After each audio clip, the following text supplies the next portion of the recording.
안녕하십니까. 이조TV의 와이런입니다. 시청자 여러분, 정부 관계자라는 사람이 외신기자 간담회에서 요시다 쇼인이라는 일본 사람을 거론했습니다. 그는 요시다 쇼인과 다카스키 신사쿠가 살아있다면 한일 간 미래지향적 협력에 대한 나의 평가에 동의할 것으로 확신한다고 했습니다. 저는 그 이야기를 듣고 귀를 의심했습니다. 이거 큰일 났구나. 너무나 생뚱맞은 얘기잖아요. 그래서 우리는 일본을 제대로 알고 있는가? 정확히 알아야겠다. 우리는 36년간 일제의 치하에서 빼앗긴 조국에 대한 생각만 하고 있었지, 실제 일본은 어떤 나라이며 일본 사람들은, 일본 지도자들은 어떤 사람들인가에 대해서 우리는 간과하고 있습니다. 지피지기면 백전백승이라고 했습니다. 아베 수상이 가장 정신적으로 존경하는 인물이 요시다 쇼인이라고 했는데, 그럼 이번 시간에는 요시다 쇼인은 누구고, 이번 백색 국가에서 우리를 제외한 아베 수상은 도대체 어떤 인물인지 알아야 되겠습니다. 지금 우리가 일본의 경제 보복에 대해서 일본에 대한 감정이 아주 극도로 나빠졌고, 일본에 대한 불신도 나빠졌습니다. 이렇게 우리가 한편으로는 일본에 대한 반일 감정으로 대응을 하지만은, 그러나 한편으로는 일본과 아베 수상에 대해서 한번 자세히 알아보는 시간을 가져야 되겠다고 생각합니다. 그래서 오늘은 일본 전문가인, 우리나라에서 몇 안 되는 일본 전문 교수이십니다. 동서대학의 김대식 교수님을 모시고 요시다 쇼인과 아베에 대해서 이야기를 나누어 보겠습니다. 김 교수님, 반갑습니다. 반갑습니다. 예. 요즘 아주 우리 와이런이에 가끔 출연해 주셔서 와이런이가 한층 그 시청자들에게 사랑을 받고 있습니다. 그렇습니다. 감사합니다. 예. 인사 말씀 한번 해주세요. 예. 예. 와이런이 시청자 여러분, 안녕하십니까. 저 동서대학교 김대식입니다. 이렇게 출연하게 돼서 영광스럽게 생각하고 기쁘게 생각을 합니다. 와이런이 시청 많이 해주시기 바랍니다. 예. 꼭 구독하시고요, 좋아요 누르시고, 이 와이런이가 요즘 조금 뜨고 있습니다. 그러니까 저희들은 딴 유튜브 방송하고는 시청자 여러분들이 들어보시면 알지만은 조금 좀 다릅니다. 그래서 요즘이야말로 와이런이를 이제 좀 많이 알아보는 것 같아요. 그러니까 구독도 누르시고 이 엄지 좋아요 눌러주세요. 자, 그러면 우리 김대식 교수님, 예. 시청자들은 잘 모를 수도 있으니까, 예. 요시다 쇼인이라는 인물에 대해서 한번 쉽게 설명을 한번 해주시죠. 예. 요시다 쇼인이라는 사람은 그 에도 시대 조랑파, 그러니까 예. 천황을 옹립하는 파가 예. 있습니다. 이 조랑파의 이 사상가이고 또 교육자이고, 예. 1868년도에 명치유신이 일어나지 않습니까? 예. 그 명치유신의 정신적 지도자이고 또 이론가로 이렇게 알려져 예. 있습니다.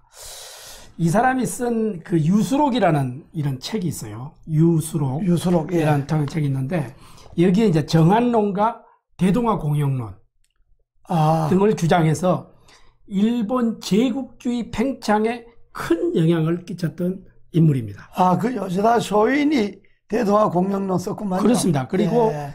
이 사람을 가장 정신적 지주로 존경하는 인물이 바로 아베 수상이다. 이렇게 알고 계시면 될 것 같습니다. 예, 그 일본으로서는 존경받는 인물이지만은 우리로서는 아주 기분 나쁜 사람이군요. 그렇습니다. 예. 그러면 이 요시다 쇼인이라는 사람이 오래 못 살았죠. 그렇습니다. 짧은 인생을 살았죠. 에도 시대가 이제 1603년에서 1868년 명치유 이신을 일으키기까지 265년 동안의 이 사무라이 시대가 됐잖아요. 예. 그 일본의 그 무사 정권들, 그러니까 에도 막부, 그것을 에도 시대에 이제 막부라고 하는데 이 요인을 암살하려다가 좌절돼가지고 29살, 우리 나이로 일본은 이제 만으로 치기 때문에 29살, 우리 나이로 계산하면은 30살에 처형을 당하는 인물입니다. 그러니까 요시다 쇼인이 정한론, 대동아 공영론도 쓰고, 그러니까 이론가일 뿐만 아니라 행동가구만요. 그렇습니다. 그렇습니다. 예. 실천가로. 예. 직접 뭐 자객도 하려고 그렇구만요. 이제 자기 부하들을 시켜서 그렇게 하려고 시도를 했죠. 예. 그 우리로 봐서는 아주 기분 나쁜 사람이고. 야, 그러면 이 사람이 일본 우익들로부터 존경과 사랑을 받고 있다고 하는데, 아베 수상도 이 사람을 존경합니까? 그렇습니다. 1830년에 태어나가지고 1859년 29살의 짧은 생을 살면서 이분이 학교를 만듭니다. 우리 같으면 서당이에요. 쉽게 이야기해서. 그 만들어가지고 짧은 인생 동안 90명, 100명에 가까운 이런 제자들을 길러냅니다. 그 이제 서당 이름이 소카 손주구라고 해서 아까 말씀드린 대로 우리 같으면 서당인데 그 제자들, 그 90명 속의 그 제자들이 1868년 명치유신, 메이지유신의 귀역들이고 그 막부, 그러니까 이제 사무라이들의 타도의 선봉자가 누구냐 하면은 아까 이야기하는 다카스키 신사쿠고 그리고 우리가 굉장히 많이 알고 있는 일본의 초대 총리 이토 히로부미도 이 사람 제자고, 그 다음에 조선 우리가 이제 초대 총독 있죠. 이 한일 강점기 때 이 조선 초대 총장의 데라우치도 이 사람이 제자고, 그 다음에 한일 합병 당시, 그러니까 한일 병합이죠.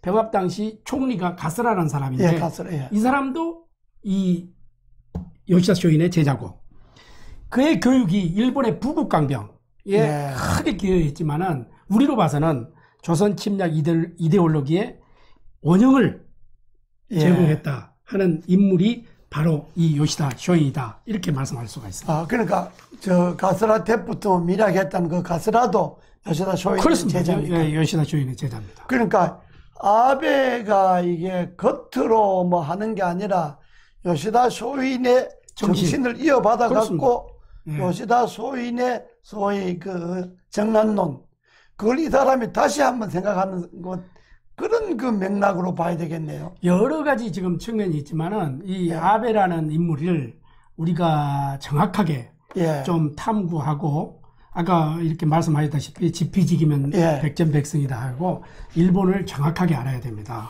일본 사람들이 우리를 공부하는 사람들은 의외로 많은데 우리 한국 사람들이 일본에 대해서 깊이 있게 좀 알고 우리가 일본을 대처해야 된다 하는데도 이렇게 큰 이 사람을 중심으로 해 우리가 깊이 있게 좀 공부를 좀 해야 된다 하는 생각입니다. 그러니까 그 아베도 우리로 봐서는 좀 기분 나쁘구만요.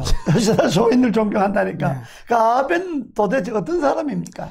그래서 이제 이 아베 수상이 요시다 쇼인을 굉장히 지금 정신적으로 존경을 하고 있잖아요. 그런데 이 아베 수상의 이 가계도, 집의 이 가계도를 보면은 아버지가 아베 신타로 전 수상을 했죠. 아베 신타로. 아베 신타로가 이 아베 수상의 아버지입니다. 그리고 할아버지가 중의원을 했습니다. 아베 간이라고 중의원을 했어요. 할아버지가.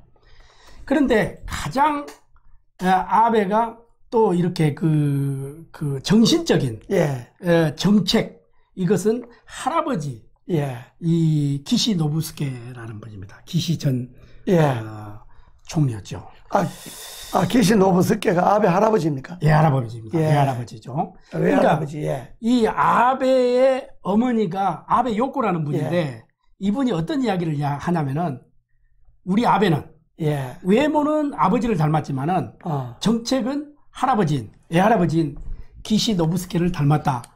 이야기할 정도로 이 아베는 외할아버지의 영향을 굉장히 받습니다. 그래서 아베 총리도 스스로 가장 존경하는 인물로 자신의 애조부, 외할아버지 기시노부스케를 꼽습니다. 그리고 기시노부스케가 2차 세계대전 전범으로 우리는 알고 있지 않습니까? 그렇습니다. 저기 기시노부스케 전 총리는 말씀하신 대로 2차 세계대전 당시에 그 악명 높은 도조 히데키 내각에서 상공장관을 합니다. 우리 같으면은 산업통상부 장관이죠. 그렇게 요직을 거치면서 2차 세계대전을 패배하고 A급 전범으로 이렇게 몰리게 되죠. 그러던 이 기시노부스케가 1948년도 크리스마스 이브날 석방이 됩니다. 우리 같으면 이제 사면 되는 거죠. 그래서 1957년부터 60년까지 일본의 총리를 지낸 인물이 기시노부스케입니다. 그래서 그때가 이제 소아시대 이렇게 이야기를 하거든요.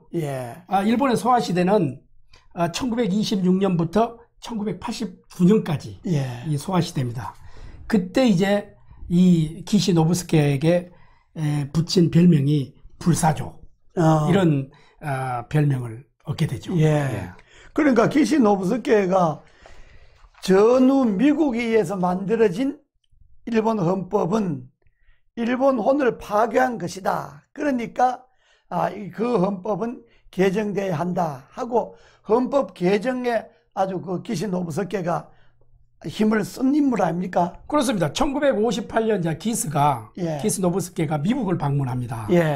그래서 이제 AP통신하고 이제 인터뷰를 해요. 그러면서 일본의 헌법 구조는 폐기할 시대가 도래했다. 이렇게 기자회견을 합니다. 그러면 일본 헌법 구조 1항은 뭐냐? 일본은 무력을 행사하지 않는다. 이렇게 돼 있고 그렇죠. 구조 2항에는 일본은 군사력을 갖지 않는다. 그래서 평화헌법이라고 합니다. 그래서 일본은 이 군대를 보유하는 것을 전면 금지하고 있지 않습니까? 그래서 이 구조에 때문에 평화헌법이라고 불리는데 요게 1946년 11월에 공포돼 가지고 아직까지 한 번도 개정이 된 것이 없습니다. 이 헌법을 지금 외할아버지의 그를 따라서 지금 그 아베 수상이 이 헌법을 개정하려고 하는데 이 구조입니다. 그렇죠. 헌법 구조. 그걸 이제 그 평화헌법 구조를 개정해서 일본이 다시 군사대국을 나서겠다는 거죠. 그러니까 아베가 그 자기 외할아버지 때부터 헌법 개정을 들고 나왔기 때문에 그렇습니다. 지금 아베가 헌법 개정하겠다는 게 단순히 아베 자신만의 생각은 아니구만요. 그렇습니다. 그때부터 쭉 이어왔죠. 그 기시가 미국 갔을 때는 아이젠하워 대통령도 만났지 않습니까? 그렇습니다. 아이젠하워 미국 대통령하고 그때 신미일 안보 조약을 체결합니다. 기시노부스케와 아이젠하워하고 신미일 안보 조약을 체결하는데 그때 우리 이제 한일 이 국회 정상할 때 반대하듯이 일본도 강력한 그 국내 반발이 있었죠. 그래서 그때 기시노부스케가 총리직에서 사임을 하게 되는 거죠. 그 기시가 기시네 여러 손자들이 있는데 친손자 외손자가 있을 텐데 그 중에 아베를 기시가 제일 이뻐했다면요. 그렇습니다. 제가 말씀하신 대로 가장 기시노부스케가 애손자 아베 신조 총리를 아주 이뻐했죠. 아베 수상은 아버지가 이제 정치를 했지 않습니까? 그래서 굉장한 부유한 집안에서 성장을 했어요. 꺼리낌 없이 성장을 했죠. 그렇기 때문에 어머니 아버지가 이게 도쿄를 비운 사이에 누구 밑에서 자랐냐면 애할아버지 기시노부스케 밑에서 자라면서 애할아버지의 정신적 그 다음에 얘기 그 다음에 그동안의 가정의 이 정치적인 상황, 이런 사상, 이것을 굉장히 성장하면서 할아버지 거를 많이 듣고 자랐죠. 그래서 아베 총리 본인도 그 자기 책에 그런 이야기를 씁니다. 기시 전 총리의 사상, 정신이 자신에게 스며들었다. 이렇게 말할 정도로 외할아버지를 존경했고 따랐다. 이렇게 한 인물이 바로 아베 총리다. 이렇게 보시면 되겠습니다. 그 아주 그 우리나라로 봐서는 아주 그 기분 나쁜 집안인데 그 아베가 그 정치에 입문은 언제 했습니까?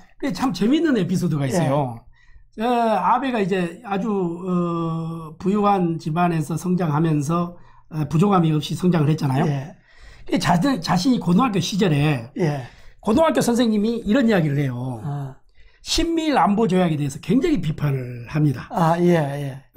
그런데 자기 선생님 이야기와 자기 할아버지 이야기가 다르지 않습니까? 선생님은 비판하는데 저 할아버지는 장사하고. 그래서 선생님에게 그 내용도 모르면서 어떻게 그렇게 할 수 있느냐 그러면서 항의를 해요. 아베가 항의를 하고 반권력 혁신이란 것에 취한 사람들은 위험하다. 내가 정치를 해야 되겠다. 이래서 고등학교 때부터 이 정치를 해야 되겠다는 마음을 먹습니다. 그 김영삼 대통령이 중학교 때부터 뭐 대통령 하겠다고 생각했다는 것 같구만. 그렇습니다. 장관님 언제부터 정치를 하겠다고 생각했어요? 전 저 10월 유신 나고 감옥에 잡혀가서 생각한 거죠. 그렇습니까? 그런 이제 계기로 고등학교 때부터 이 아베 수상은 내가 정치를 해야 되겠다. 이런 그 다짐을 하게 되죠. 참, 그 아베라는 사람이 골치 아픈 사람인데, 그래서 그 뒤에 어떻게 됐습니까? 자, 대학을 졸업을 합니다. 그리고 2년간 미국으로 유학을 가요. 갔다 와서. 아베가 미국 유학도 합니까? 유학도 합니다. 갔다 와서, 그, 철강회사, 고베, 이제 그, 오사카 옆에 고베가 있어요. 고베 제강에 입사를 해서 3년 동안 일을 합니다. 그리고 나서, 당시 외상, 우리 같으면 외교통상부 장관이죠. 그 아버지가 외교통상부 장관을 해요.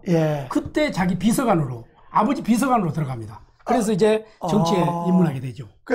아들을 비서관으로 채용했네요. 그렇습니다. 우리 같으면 뭐 난리 나지. 그렇습니다. 우리는 뭐 아들 아니라 조카를 비서로 채용해서 난리가 나는데. 일본은 이게 아주 대를 이어오는 이런 정치, 이게 세습, 이게 아주 문화가 남아있거든요. 그러니까 아베가 회사에 월급제의 생활도 해봤고, 유학도 해봤고, 그리고 비서관, 아버지 비서관으로 이제 정계에 입문을 한구만요.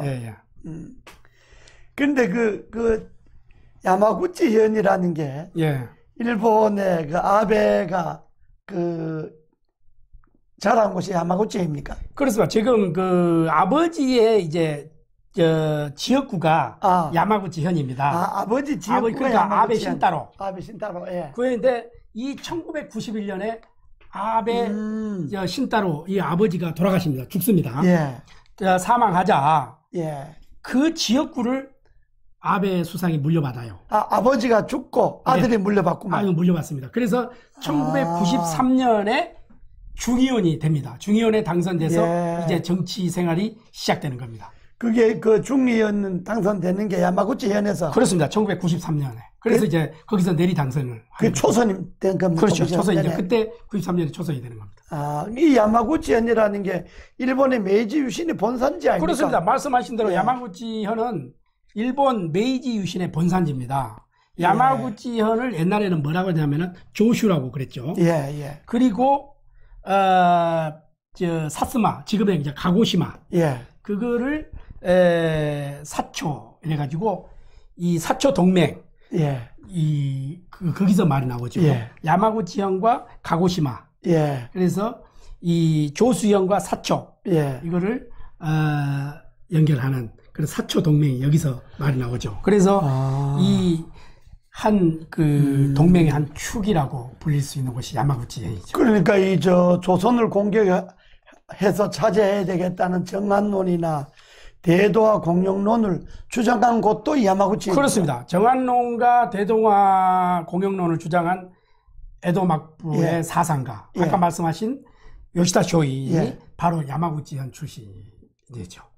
그러니까. 그래서 이 야마구치현의 그 시모노세키로 가서 하기라는 곳에 예. 있습니다. 그러면은 그때 그 요시다 쇼인이 아까 말씀하시는 이 죽구, 우리 같으면 서당을 만드는 그것을 유네스코에 지금 등재하겠다고 할 정도로 그러는데, 이 제자들이 1868년 일본에 이제 개하기엔 메이지 유신을 전후를 해서 군국주의자들에 의해 최초로 제기된 이 정한론 이후에 조선을 징벌하는데 사상적 기반이 되는 곳이 바로 야마구치현이다. 이렇게도 말할 수가 있습니다. 그러니까 우리로서는 야마구치 현달이 기분 나쁜 것이구만요. 역사적으로 보면은 이게 골치 아픈 곳이네요. 그렇습니다. 그렇고 지금은 야마구치 현이 거의 농촌 지역입니까? 지금 시골 쪽이죠. 그렇지만은 거기서 지금 현재까지 이제 역대 일본의 총리가 몇 명이 나왔냐면 57명이 나왔어요. 근데 51명 중 9명이 탄생한 곳이 또 야마구치현입니다. 그만큼 이 정치적으로 아주 유명한 곳이죠. 일본에서는 야마구치현이라 하는 데가 무시 못할 때구만요. 무시 못할 때가 이게 야마구치현입니다. 우리로는 기분 나쁜 것이지만 그런데 아베가 중앙 정치의 존재감을 나타낸 건 언제입니까? 이게 2002년도에 아베가 감방 부장관, 그러니까 우리 같으면 차관이죠. 2002년도에 감방 장관이 있고 부장관이 있어요. 그러니까 이제 우리 같으면 차관입니다. 차관입니다. 이러한 때 그때 이제 수상이 누구였냐면은 고이즈미 준이치로. 준이치로. 그때 이제 총리를 따라서 이분이 평양을 갑니다. 그때 이제 북일 정상회담이 열렸죠. 그때 이제 북한에는 김정은의 아버지 김정일이 이 국방위원장이었죠. 그때 이제 일본에서 납북 피해자가 있었어요. 5명 있었는데 이때 김정일 위원장이 아주 소극적으로 나오는데 이 부장관인 아베가 강력한 주장을 합니다. 그래서 그거를 김정일 위원장이 들어줘요. 들어주면서 결국 피해자 5명을 데리고 귀국을 하게 됩니다. 아베가? 그 성과 덕분에 2003년에 자민당 간사장이 되고 2005년도에 감방 장관이 되고 2006년에는 일본 역대 총리 중 최연소 52살의 이 총리가 되는 분이 이 아베 신조 지금 총리라고. 그러니까 아베가 자기 아버지 밑에 비서로 들어가서 고이즈미 밑에 차관하고 그리고 장관하고 자민당 간사장도 하고 그래서 최연소 총리까지 이렇게 됩니다. 그런데 그때 최연소 총리는 오래 못하죠. 그렇습니다. 말씀하신 대로 이제 성공만큼 빨리 피는 꽃은 빨리 시든다 이런 말씀도 있잖아요. 급속한 이 건강 악화가 옵니다. 그때 이제 그 대장염이라는 이런 병인데 그 오고 그때 연금 기록 누락이라는 그런 오명을 또 쓰게 됩니다. 그때 이제 참의원을 그때 참패를 해요. 자민당이. 그래서 1년 반 만에 총리직에서 물러나게 되는 겁니다. 1년 반 만에. 1년 반 만에. 그런데 언제 다시 또 총리가 됩니까? 와신 상담했습니다. 이분이. 그래서 2012년에 이 재집권하는데 성공을 합니다. 2012년에. 쉬는 동안에 와신 상담을 하면서 권력을 장악했다는 이 고민을 했다는 게 어떻게 하면 권력을 장악할 수 있겠는가. 그래서 어떻게 하면 우익을 이용하고 어떻게 하면 국민들에게 이 사랑을 받을 수 있는가. 이것을 고민을 했다는 게 이 아베 수상입니다. 그래서 이 아베 수상이 올 11월 달까지만 가면은 역대 57명의 이 총리가 나왔지만은 최장수 총리로 올 11월 달에 등극을 하게 됩니다. 그러니까 며칠 안 남았죠. 올 8월 달이니까 9, 10, 11월 3개월이면은 역대 총리 중에서 가장 그게 아니라 뭐 또 개헌해갖고 잘하면 또 사선해갖고 2024년까지 한다는 거 아닙니까? 그렇게도 할 수도 있죠. 지금 현재는 이 일본에서 이번에는 파벌 정치거든요. 그래서 제2의 파벌이 아소다로라고 지금 부총리 겸 이 재무상이죠. 이분이 강력한 지금 도전자라기보다도 예. 아베를 지지를 하고 있죠. 예. 아소다로가. 네, 아소다로가. 그래서 잘하면은 이 4선까지도 좀 가능할 수 있지 않겠느냐 이렇게 보고 있습니다. 네. 우리로서는 아주 골치 아픈 사람이네 그래서 아베 수상에 대한 그런 정확한 예. 우리가 알고 서두에 말씀하셨다시피 인식하고 일본을 우리가 대해야 된다 이렇게 생각을 합니다. 그 아베 최측은 누굽니까? 그게 참 재밌는 분인데요. 예. 세코 히로시게라고 예. 지금 이번에 한국 공격의 예. 선봉장입니다. 이분이 경제산업상 우리 같으면은 좀 산업통상부 장관이죠. 이분이 일본 통신회사 NTT가 예. 있습니다. 우리 같으면 KT가 있듯이 예. NTT의 홍보과장 출신입니다. 홍보과장 출신인데 2005년도에 선거 홍보를 맡으면서 급부상을 해요. 예. 그래서 아베 눈에 들고 지금도 아베를 위해서라면 어떤 논리라도 만들어낸다는 평가를 이렇게 받고 있는 인물이 세코 히로시게입니다. 세코 히로시게. 네, 세코 히로시게. 세코 히로시게. 예. 예. 이분은 그 와사대학 출신인데 1998년에 와카야마현. 예. 와카야마현의 참의원이었던 큰아버지 지역구를 물려받습니다. 큰아버지. 큰아버지 지역구를 물려받아서 출마를 해서 당선돼서 현재까지 5선의 이 국회의원을. 그것도 간단한 친구가 아니구만요. 예, 이런 인물입니다. 아이고, 시청자 여러분, 와이어린 시청자 여러분, 오늘 참, 아주 재밌는 이야기를 많이 들었습니다. 아베가 잘못된 방향이지만은 우리가 볼 때는 자기 외할아버지, 아버지, 자기 전임, 총리, 이 맥을 이어받아서 일본을 어떻게 끌고 가겠다. 일본을 아세아에서 다시 군사대국으로 만들겠다 하는 확실한 자기 나름대로 비전을 갖고 있습니다. 아베는. 자, 이것을 이기려면 우리 대통령도 대한민국을 어떻게 끌고 가겠다는 확실한 비전을 갖고 있어야 되는데 지금 우리나라 대통령은 그게 부족한 거죠. 오늘 귀한 시간에 우리는 아베의 정신적인 지주인 요시다 쇼인이 어떤 사람인가도 알았고 또 요시다 쇼인과 아베의 본거진 야마구치 현도 알았고 또 아베 외조부인 기시 노부스케도 알았고 오늘 우리가 일본 현대사를 짧은 시간에 한눈에 아베를 통해서 다 파악을 했습니다. 이렇게 우리가 일본을 하나하나 알면서 아베를 이길 대안을 마련해야 되겠습니다. 오늘 대단히 감사합니다. 감사합니다. 예.